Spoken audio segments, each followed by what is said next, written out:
اعوذ باللہ من الشیطان اللعین الرجیم بسم اللہ الرحمن الرحیم صفحہ نمبر 10۔ اس صفحے میں 8 آیتیں ہیں، جس میں سب سے پہلی آیت 62 نمبر کی آیت ہے اور آخری 69 نمبر کی آیت ہے، 69 نمبر کی آیت۔ سب سے پہلی آیت وہ ایک ایسے مطلب کی طرف اشارہ کرتی ہے کہ جس کا بظاہر یعنی ان داستانوں سے کہ جو درمیان میں چل رہی ہیں ان سے بظاہر ربط نہیں لگتا، لیکن حقیقت میں گویا اسی داستان کا حصہ ہے کہ جن لوگوں کا تذکرہ کیا گیا، چونکہ یہ گزشتہ 2 صفحوں سے پروردگار عالم ان لوگوں کے بارے میں گفتگو کر رہا ہے کہ جن کے اوپر پروردگار عالم نے احسان کیا، منت کیا، نعمتیں نازل کی، یعنی بنی اسرائیل۔ لہذا اس درمیان میں یہ آیت بیان کرتی ہے کہ جو لوگ ایمان لے آئے ہیں، کہ جن کو ہم مومن کہتے ہیں، مومن سے مراد مسلمان مومن ہے، اور جو یہودی ہیں یا نصارہ ہیں، اسی طریقے سے جو سابئی ہیں، ان میں جو اللہ کے اوپر حقیقت میں ایمان رکھے گا، قیامت کے اوپر ایمان رکھے گا اور عمل صالح انجام دے گا، اس کا اجر اللہ کے ہاں محفوظ ہے، یعنی اس کو اجر دیا جائے گا اور اس کے لیے کوئی خوف اور حزن نہیں ہے، گویا اس کی نجات ہو جائے گی۔ اس آیت کے حوالے سے بعض لوگوں نے یہ بہانہ بنایا کہ اس کا مطلب یہ ہے کہ ہر انسان اپنے دین کے اوپر عمل کرے تو وہ کامیاب رہے گا، یہودی اپنے دین کے اوپر عمل کریں، نصرانی اپنے دین کے اوپر عمل کریں، صابئی اپنے دین کے اوپر عمل کریں تو وہ کامیاب و کامران ہیں، ان کے لیے دنیا میں بھی بھلائی اور آخرت میں نجات کا سامان مہیا ہو جائے گا۔ بظاہر قرآن کی آیت اسی طریقے سے حکم دیتی ہے، لیکن سورہ مبارکہ آل عمران میں پروردگار عالم نے واضح طور پر کہا کہ وَمَن يَبْتَغِ غَيْرَ الْإِسْلَامِ دِينًا فَلَن يُقْبَلَ مِنْهُ، جو اسلام کے علاوہ کوئی دین لے کے آئے گا اللہ اس کا دین کو قبول نہیں کرے گا۔ تو اس کا مطلب یہ ہے کہ یہ وہ آیت سورہ آل عمران کس کو رد کرتی ہے کہ نہیں، یہود نصارہ ان لوگوں کا دین جو ہے وہ قابل قبول نہیں ہے۔ تو جو بات اس آیت میں بیان کی گئی ہے وہ کیا ہے، اس حقیقت کو یہاں پر اشارہ کر دیں کہ یہودیوں کا دین یعنی توریت کے اوپر عمل کرتے تھے، وہ حضرت موسیٰ علیہ السلام کے شریعت کے اوپر عمل کرتے تھے۔ اسی طریقے سے جو نصارہ ہیں، عیسائی جن کو ہم کہتے ہیں، وہ حضرت عیسیٰ علیہ السلام کو نبی مانتے ہیں، انجیل کے اوپر عمل کرتے ہیں اور حضرت عیسیٰ علیہ السلام کی شریعت پر عمل کرتے ہیں۔ سابئی کے بارے میں کچھ اختلاف ہے، بعض لوگ کہتے ہیں کہ یہ زرتشت ہیں یا بعض مجوسی کہتے ہیں، لیکن بعض لوگوں نے یہ لکھا ہے کہ حضرت نوح علیہ السلام کے ماننے والے تھے اور بعض کتابوں کو مانتے تھے کہ ان کے عقیدے کی بنیاد پر کہ حضرت نوح علیہ السلام کے اوپر وہ نازل ہوئی، حضرت آدم علیہ السلام کے اوپر نازل ہوئی تھی، پھر حضرت نوح کے پاس آئی، حضرت نوح سے شام کی طرف، شام سے رام کی طرف گئی اور اس طریقے سے ان کا سلسلہ پایا جاتا ہے۔ لیکن بہرحال سابئی جو بھی ہوں، یہ ہے کہ یہود اور نصارہ کے ساتھ میں ذکر کرنے کا مطلب یہ ہے کہ یہ کسی نہ کسی دین الہی کے ماننے والے ہیں، آسمانی دین کے ماننے والے ہیں، لہٰذا ان کو یہود اور نصارہ کے ساتھ ذکر کیا گیا ہے۔ ان کے لیے یہ کہا گیا کہ اگر یہ اللہ اور آخرت کے اوپر ایمان رکھیں اور عمل صالح انجام دیں تو بہرحال ان کا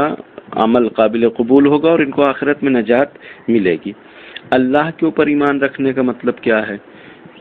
اور قیامت کے اوپر ایمان رکھنے کا مطلب کیا ہے؟ قیامت والا عقیدہ اس میں تو بچ سکتے ہیں، لیکن اللہ کے اوپر ایمان رکھنے کا مطلب یہ ہے کہ اللہ کی ذات کو مانتے ہوں، گویا اللہ کی ربوبیت کو مانتے ہوں، اللہ کی خالقیت اور مالکیت کو مانتے ہوں۔ وہ اللہ جس نے حضرت موسیٰ علیہ السلام کو مبعوث کیا، انہوں نے اللہ کو مان لیا کہ ہاں ٹھیک ہے موسیٰ نبی ہیں، وہی اللہ کہتا ہے کہ محمد پیغمبر ہیں، یہ لوگ ماننے کے لیے تیار نہیں ہے۔ تو اس کا مطلب یہ ہے کہ ایمان اللہ کے اوپر مکمل نہیں ہے، لہذا اگر اللہ کے اوپر ایمان مکمل نہیں ہے تو پھر یہ قابل نجات نہیں ہے۔ اسی طریقے سے وہ جو دین کو مان رہے تھے یا جس کتاب کو مان رہے تھے اس کے اوپر بھی عمل نہیں کر رہے تھے۔ آج اگر کوئی حضرت موسیٰ علیہ السلام کی نبوت کا انکار کرے وہ مسلمان نہیں رہے گا، اس لیے کہ وہ کوئی قرآن کا انکار کر رہا ہے۔ پیغمبر نے آ کر حضرت موسیٰ علیہ السلام کی تصدیق کی ہے، قرآن نے حضرت موسیٰ علیہ السلام کی نبوت کی تصدیق کی ہے، لہذا اگر کوئی مسلمان حضرت موسیٰ علیہ السلام کی نبوت کا انکار کر دے تو مسلمان نہیں رہ جائے گا۔ اگر ایک انسان مسلمان قرآن کے دیگر تمام باتوں کو ماننے کے ساتھ ساتھ پیغمبر کو ماننے کے ساتھ ساتھ حضرت موسیٰ علیہ السلام کو نہ مانے تو وہ مسلمان نہیں رہ جائے گا. تو حضرت موسیٰ علیہ السلام کی نبوت بھی ایسے ہی ہے کہ حضرت موسیٰ علیہ السلام جب آئے تو حضرت موسیٰ علیہ السلام نے پیغمبر کے آنے کی بشارت دی. توریت کی حقانیت بھی اسی بات سے وابستہ ہے کہ توریت میں پیغمبر اکرم صلی اللہ علیہ وآلہ وسلم کے آنے کی بشارت موجود تھی. لہٰذا اگر کوئی انکار کرتا ہے تو گویا وہ حضرت موسیٰ علیہ السلام کی باتوں کو بھی نہیں مان رہا ہے، وہ توریت کی باتوں کو بھی نہیں مان رہا ہے. لہذا سچا یہودی وہی ہے کہ جو حضرت موسیٰ علیہ السلام کی تمام باتوں کے ساتھ ساتھ یہ بات بھی مانے کہ انہوں نے پیغمبر کے آنے کی بشارت دی ہے. حضرت عیسیٰ علیہ السلام کا سچا پیروکار وہی ہے کہ جو تمام باتوں کے ساتھ ساتھ اس بشارت کی بھی تصدیق کرے کہ جو حضرت عیسیٰ علیہ السلام نے دی ہے کہ ہمارے بعد ایک نبی آنے والا ہے جس کا نام احمد ہوگا. لہذا بغیر حضرت محمد مصطفیٰ صلی اللہ علیہ وسلم کی تصدیق اور اسلام کے احکام کی تصدیق کے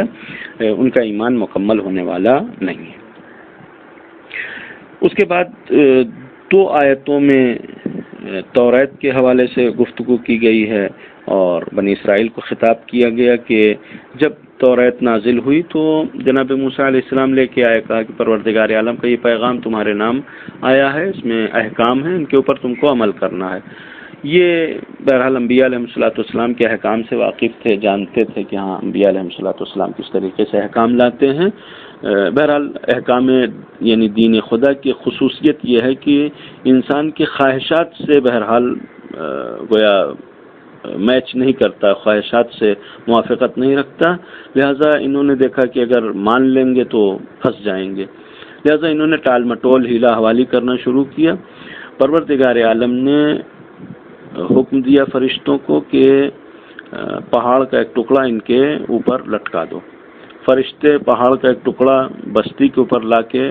گویا مسلط ہو گئے کہ مانو گے یا نہیں مانو گے. اس کے بعد جو ہے وہ جناب موسیٰ علیہ السلام نے کہا کہ اگر تم توریت کے لیے پروردگار عالم سے عہد و پیمان نہیں کرتے تو بہرحال یہ پہاڑ گر جائے گا اور تم ہلاک ہو جاؤ گے. انہوں نے مان لیا، لیکن اس کے باوجود جب مان لیا اور اس کے بعد وہ گناہ یعنی رفع ہو گیا اور وہ پہاڑ ہٹا لیا گیا تو قرآن کہتا ہے ثم تولیتم بعد ذلک، اس کے بعد پھر تم اپنے عہد و پیمان سے مکر گئے. اور اگر اللہ کا فضل و کرم نہ ہوتا تو تم جو ہے وہ گھاٹا اٹھانے والوں میں سے ہوتے. یعنی پروردگار عالم جو پہاڑ کو لٹکا سکتا ہے ان کے اوپر، وہ ہلاک بھی کر سکتا ہے. یعنی چاہتا تو بعد میں پروردگار عالم ہلاک کر دیتا جب انہوں نے اس عہد و پیمان کو توڑا، لیکن پروردگار عالم نے اپنے فضل سے ان کو چھوڑ دیا، ان کو بچا لیا. یہ ایک نافرمانی کا تذکرہ. اس کے بعد پھر ایک نافرمانی کا تذکرہ کہ تم کو وہ بات بھی یاد ہے، چونکہ یہ سارے سلسلے ایسے ہیں جہاں پروردگار عالم اپنے احسان کو یاد دلا رہا ہے بنی اسرائیل کو. یہ لہذا 65 اور 66 نمبر کی آیت، ان 2 آیتوں میں ایک اور واقعے کی طرف اشارہ ہے کہ تم کو وہ بات بھی یاد ہے کہ سنیچر کے حوالے سے جن لوگوں نے زیادتی کی پروردگار عالم نے ان کو مسخ کر دیا، ان کو بندر بنا دیا. سنیچر کی جو داستان ہے وہ یہ ہے کہ بنی اسرائیل میں یہ حکم تھا کہ سنیچر کے دن وہ شنبے کے دن مچھلیاں نہ پکڑیں، شکار نہ کریں مچھلی کا. انہوں نے دیکھا کہ سنیچر کے دن مچھلیاں زیادہ آتی ہیں تو یہ کرتے یہ تھے کہ جمعے کے دن ایک گڈھا بنا دیتے تھے، ایک ایسی جگہ بنا دیتے تھے کہ جہاں پانی اکٹھا ہو تو مچھلیاں سب جا کے وہاں اکٹھا ہو جائیں، اور اس کے بعد پھر سنیچر کو نہیں پکڑتے تھے، اتوار کو جا کے ان کو وہ پکڑ لیتے تھے. اس ہیلے حوالی کی بنیاد پر پروردگار عالم نے ان کے اوپر عذاب نازل کیا اور ان کو مسخ کر دیا. جو بھی قومیں مسخ ہوئی ہیں اس حوالے سے بعض لوگوں کا خیال یہ ہے کہ مثلا اگر کسی کو بندر بنایا گیا تو وہ بندر کی نسل آج تک باقی ہوگی، یا کسی کو مثلا کسی دوسرے جانور کی شکل بنایا گیا تو وہ نسل باقی ہوگی. ایسا نہیں. مسخ کے حوالے سے امام زین العابدین علیہ السلام کی روایت پائی جاتی ہے کہ پروردگار عالم نے جن لوگوں کو مسخ کیا، ایک تو یہ کہ مسخ کر کے کوئی نیا جانور نہیں بنایا ہے، بلکہ جو جانور موجود تھے پہلے سے انہی کی شکل میں مسخ ہوتے تھے. اور مسخ کرنے کے بعد پروردگار عالم نے 3 دن سے زیادہ کسی کو باقی نہیں رکھا، یعنی جو مسخ ہوتے ہیں وہ 3 دن کے اندر ہلاک ہو جاتے ہیں. لہذا پروردگار عالم نے جن لوگوں کو اس داستان میں مسخ کی ان کو بندر بنایا اور گویا 3 دن کے اندر وہ سب ہلاک ہو گئے، لہذا ان کی نسل کے باقی رہنے کا کوئی تصور نہیں پایا جاتا ہے۔ اس کے بعد 67، 68 اور 69 نمبر یہ 3 آیات ہیں، اور اس کے بعد 3 آیات اور بھی ہیں اگلے صفحے میں کہ جن میں بنی اسرائیل کے گائے کا تذکرہ پایا جاتا ہے، اور چونکہ یہ داستان طویل ہے انشاءاللہ اگلے صفحے میں بیان کریں گے مکمل داستان کی ابتدا یہ تھی کہ بنی اسرائیل میں ایک قتل ہو جاتا ہے، اور قتل بھی اس وجہ سے تھا کہ کچھ لوگوں نے مال کی لالچ میں ایک شخص کو قتل کر دیا تاکہ اس کا مال آپس میں بانٹ سکیں۔ اب چونکہ انہوں نے خود قتل کیا تھا مال کو بانٹنے کے لیے، لہذا آپس میں اس طریقے سے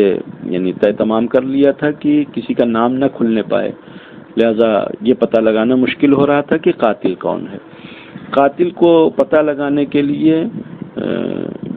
پروردگار عالم نے یہ حکم دیا کہ ایک گائے کاٹو، اور گائے کاٹ کر